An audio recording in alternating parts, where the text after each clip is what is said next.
আগামী 19শে এপ্রিল থেকে ভোট শুরু হচ্ছে 2024 সালের লোকসভা নির্বাচন এবং শেষ হবে 1 জুন।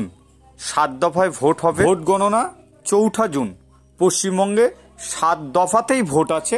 আজ থেকে আমরা আলোচনা শুরু করছি 42টা কেন্দ্রে যে প্রার্থী দাঁড়িয়েছে তাদের নিয়ে আমরা একটা বিশ্লেষণ করছি এবং সেই কেন্দ্রের অতীত ইতিহাস কি আছে সেটা তুলে ধরার চেষ্টা করছি এবং 2024 সালে ফলাফল কি হতে চলেছে, কি আভাস পাওয়া যাচ্ছে, সেখানকার মানুষের মনে কি বক্তব্য আছে বা কোন দিকে জল গড়াতে পারে সেই আভাস আমরা তুলে ধরার চেষ্টা করছি। আজকে আমরা প্রথমবার আলোচনা যেটা করব যে কেন্দ্রটা নিয়ে, প্রথম যে কেন্দ্রটা সেটা হচ্ছে যাদবপুর। এটা দিয়ে আমাদের শুরু হচ্ছে।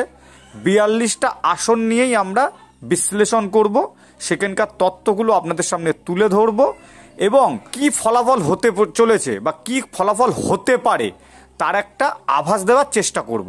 সাথে থাকুন। নমস্কার বন্ধুরা, বিএন বাংলা গোল্ডে আপনাকে স্বাগত। আপনি যদি নতুন হন আমাদের চ্যানেলে, অবশ্যই চ্যানেলটা সাবস্ক্রাইব করে নিচের বেল আইকনটা প্রেস করতে ভুলবেন না। আমরা এই চ্যানেলে রাজনৈতিক ভিডিও নিয়ে থাকি এবং তার বিশ্লেষণ করি। আজকে আমাদের আলোচনার কেন্দ্রবিন্দু হচ্ছে যাদবপুর। খুবই একটা জনপ্রিয় এবং পরিচিত জায়গা যাদবপুর। অনেক কিছুর জন্যে সংবাদ শিরোনামে বারবার চলে আসে। সেটা যাদবপুর বিশ্ববিদ্যালয় হতে পারে, সেটা ভাঙড় হতে পারে, যাদবপুর লোকসভা কেন্দ্রের মধ্যে অন্তর্গত। বিভিন্ন জায়গায় বিভিন্ন ইস্যু সংবাদের সামনে আসে। সেই যাদবপুরে 2024 সালে ভোটে দাঁড়িয়েছে তৃণমূল কংগ্রেসের প্রার্থী সায়নী ঘোষ, বিজেপির প্রার্থী অনির্বাণ গাঙ্গুলি এবং সিপিআইএমের প্রার্থী তরুণ মুখ সৃজন ভট্টাচার্য। মূলত লড়াইটা হচ্ছে এই তিনজনের মধ্যে।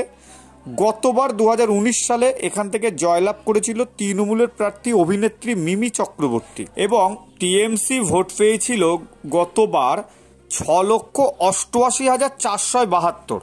বিজেপি ভোট পেয়েছিল 3,93,233 আর সিপিএম ভোট পেয়েছিল 3,02,264। তাহলে এই ফলাফল থেকে বোঝা যাচ্ছে যাদবপুরে কিন্তু সিপিএম এর ভোটটা এখনো কিন্তু কিছুটা আছে।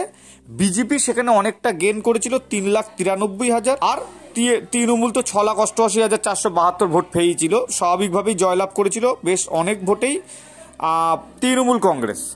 কিন্তু এর আগে একটা তথ্য আপনাদেরকে দিয়ে দিই, সেটা হচ্ছে 2014 সালে কিন্তু এখান থেকে তৃণমূল কংগ্রেসের প্রার্থী জয়লাভ করেছিল।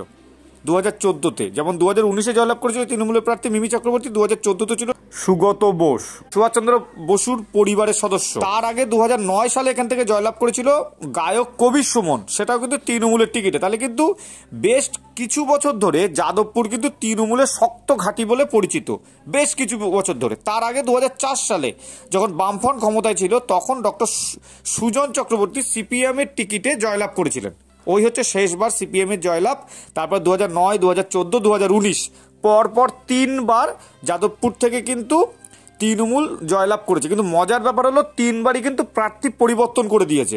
কবির সুমনের পরে এসেছে সুগত বসু, সুগত বসুর পরে এসেছে মিমি চক্রবর্তী অভিনেত্রী। আরও যেটা মজার ব্যাপার হলো 1998 থেকে 1999 সাল পর্যন্ত এবং 99 থেকে 2004 সাল পর্যন্ত এখানে কিন্তু তৃণমূল কংগ্রেস জয়লাভ করেছিল। তৃণমূলের কৃষ্ণা বসু, নেতাজি সুভাষচন্দ্র বসুর পরিবারের সদস্যা কৃষ্ণা বসু, তিনি জয়লাভ করেছিলেন। তাহলে দেখা যাচ্ছে যে দীর্ঘদিন ধরে কিন্তু যাদবপুর তৃণমূলের একটা শক্ত ঘাঁটি হিসেবে পরিচিত। তৃণমূল এখানে বারবার জিতছে, প্রার্থী প্রতি 5 বছর অন্তর পরিবর্তন হয়ে যায়। এবারও 2024 সালে সেই একই নিয়ম মেনে মমতা ব্যানার্জি কিন্তু প্রার্থী পরিবর্তন করে দিয়েছেন। যাদবপুর কিন্তু নানান সময় ব্যতিক্রমী ঘটনা ঘটিয়ে দিয়েছে। যেমন মমতা ব্যানার্জিকে জীবনের প্রথম লোকসভা ভোটে জিতিয়ে দিয়েছিল যাদবপুর। সিপিএমের হেভিওয়েট প্রার্থী সোমনাথ মুখার্জিকে হারিয়ে দিয়েছিলেন মমতা ব্যানার্জি। তো সেই যাদবপুর কিন্তু মমতা ব্যানার্জিকে খালি হাতে ফেরায় না, বারবার এখান থেকে তৃণমূল কংগ্রেস জয়লাভ করেছে। ট্র্যাক রেকর্ড কিন্তু এখানে তৃণমূল কংগ্রেসের পক্ষে রয়েছে। এখন এবার লড়াইটা বেশ শক্ত, বেশ কঠিন। গত 5 বছর এখানকার সাংসদ ছিলেন মিমি চক্রবর্তী। তার বিরুদ্ধে বিস্তর অভিযোগ, সময় তিনি দেননি। লোকসভা কেন্দ্রের মানুষ সেইভাবে তার থেকে কোনো পরিষেবা পাননি। তিনি সংসদেও কম যেতেন বা সবসময় নিজের কাজে অভিনয় ব্যস্ত থাকতেন বলে তার বিরুদ্ধে অভিযোগ এবং এলাকার মানুষের সুখ দুঃখের পাশে তাকে সবসময় পাওয়া যেত না বলে অভিযোগ। লোকসভা ভোটের ঠিক আগেই তিনি ইস্তফা দেন। মমতা ব্যানার্জি তাকে আর দ্বিতীয়বার প্রার্থী করার ঝুঁকি নেননি এবং লড়াকু নেত্রী হিসেবে বর্তমানে উঠে এসেছে সায়নী ঘোষ। বিতর্কিত নেত্রী, তিনি রাজনীতিতে আসার আগে বেশ কিছু বিতর্কিত বিষয়ে জড়িয়ে পড়েছিলেন, রাজনীতিতে আসার পরেও বেশ কিছু বিতর্কিত বিষয়ে জড়িয়ে পড়েছেন, সবসময় মানে টাইম লাইনে থাকতে বা সবসময় খবরের শিরোনামে থাকতে ভালোবাসেন, এমন একজন নেত্রীকেই তৃণমূল সুপ্রিমো মমতা ব্যানার্জি এবার টিকিট দিয়েছেন সায়নী ঘোষকে। এখন প্রশ্ন হচ্ছে, এবারে যাদবপুরে যে নির্বাচনটা হচ্ছে 2024-এর লোকসভা ভোট, সেখানে সায়নী ঘোষকে কি টক্কর দিতে পারবেন অনির্বাণ গাঙ্গুলি বা সৃজন ভট্টাচার্য? সৃজন ভট্টাচার্য সিপিএম এর তরুণ মুখ। লড়াইটা কিন্তু এখানে মূলত হবে বিজেপি বনাম তৃণমূল।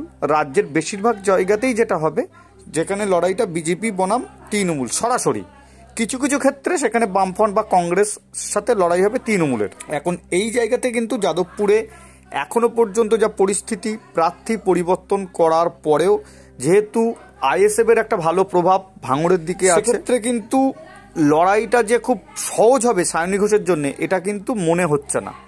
তৃণমূল এখানে যথেষ্ট ভালো বারবার জয়লাভ করেছে, শক্ত ঘাঁটি তৃণমূলের, কিন্তু 2024-এ কিন্তু তৃণমূলের জন্য একটা চ্যালেঞ্জিং জায়গা হতে চলেছে যাদবপুর।